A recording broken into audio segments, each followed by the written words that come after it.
Ang Israel ay isa sa pinaka-attracted na puntahan ng mga turista sa buong mundo dahil sa angking ganda nito, mapa-geographic man o mapakultura man.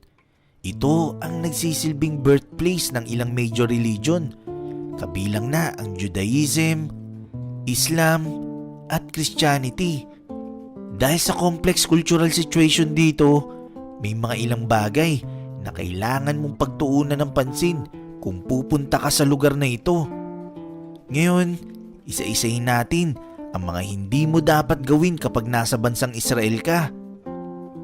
Huwag magpapaloko sa mga scammer. Actually, mas marami ka mapupuntahan at ma-e-enjoy na lugar kung hindi ka kukuha ng tour guide mo at ikaw mismo ang maglilibot. Isa pa sa advantage, mas marami ka makakasalamuhan ng mga locals.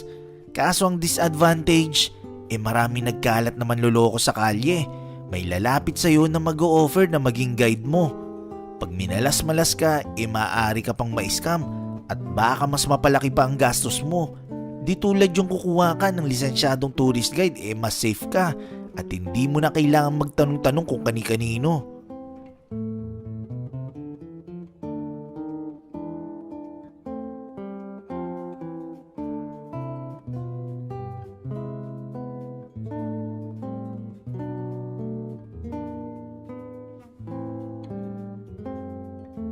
Laging magbigay ng tip. Ang mga crew sa restaurant dito ay hindi kalakihan ng sahod, kaya karamihan umaasa lang sila sa binibigay na tip ng customers. Kaya lagi sinasabi sa mga turista rito na sa tuwing kakain ka sa kahit anong kainan sa Israel, make sure na magbibigay ka ng tip at least 10% ng presyo ng binili mo. Nasa sayo na yon kung tataasan mo pa. Magbigay galang sa Memorial Days. Ito ay ang espesyal na araw na inaalala sa Israel.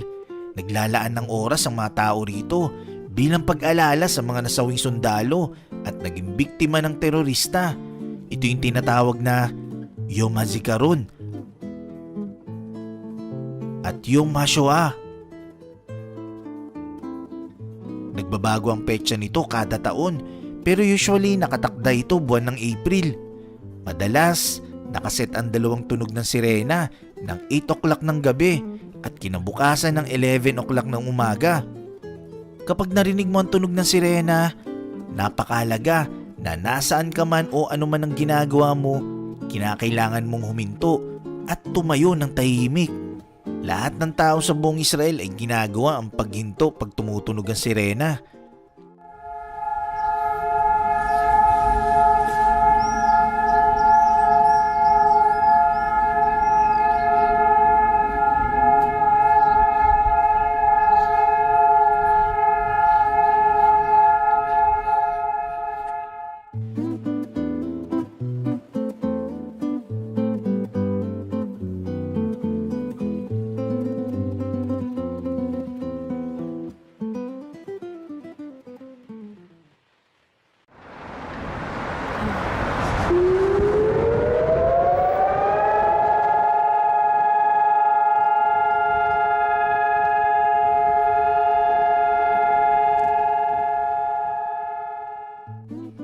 Huwag kang matakot tumawad.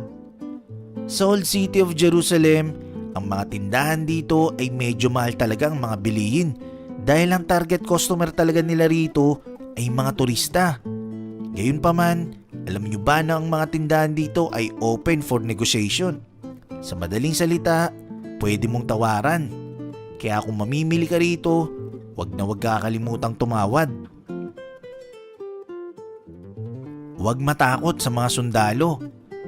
Sa Israel ay nire-require ang mandatory military service pagtungtong ng edad na 18 mapababae man o lalaki.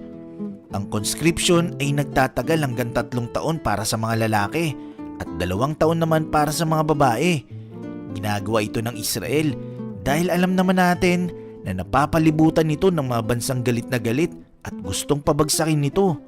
Kung titignan ng kasaysayan, marami na itong naitalang labanan sa mga kapitbahay nitong bansa, lalo na noong mid-1960s hanggang 1970s. Dahil sa mga factors na ito, kahit saang lugar sa Israel ay may makikita kang sundalo, especially sa Jerusalem. Bagamat may precautionary measure at mararamdaman mo bilang turista na safe ka sa lugar. Kaya wala kang dapat ikatakot. Katunayan, karamihan pa nga sa mga sundalong ito pwede mong pakiusapan na mag-take ng picture para sa'yo.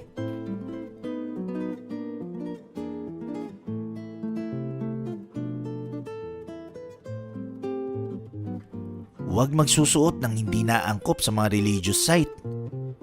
Ito naman ay para sa mga religious site na bibisitahin mo habang nasa Jerusalem ka. Sa mga lugar na ito ay dapat ang lalaki at babae ay nakabihis ng maayos. Dapat natatakpan ng tuhod at siko. In some cases sa mga lalaki, kinakailangan mo magsuot ng tinatawag na yarmulke na provided naman nila ito yung sinusuot sa ulo. Sa mga babae naman, pagsusuotin ka ng shawl. Huwag subukang gumamit ng Uber. Sa Israel ay actually wala talagang Uber. Hindi ito nag-e-exist sa bansang ito. Sa halip, gumagamit dito ng app na tinatawag na Get Taxi. Ito ang pinakamura at pinaka-safe na sakyan kung saan mang bahagi ng Israel mo gusto pumunta. Diretso lang ang lakad. Actually, dahil sa dami ng digmaan na kinaharap noon ng Israel, napakarami pa rin mga nakatanim na pampasabog sa paligid sa iilang lugar na hindi pa rin nakiklear. Kaya maraming mga istorya ng mga turista, sundalo, sibilyan na aksidenteng napupunta sa lugar na mayroong palang nakatanim na pampasabog. Kaya hindi ka pwede mag-explore dito at manatili ka lang sa mismong daanan lang. Respetuhin ang kanilang reliyon. Ang Israel ay napakareliyosong lugar. Makaka-encounter ka rito ng mga Orthodox Jews. Kaya importante na irespeto mo ang kanilang tradisyon. Katunayan, ng mga Orthodox Jews na mga lalaki ay pinagbabawalang mahawakan ang mga babae. Ganon din ang babaeng Orthodox Jews sa mga lalaki.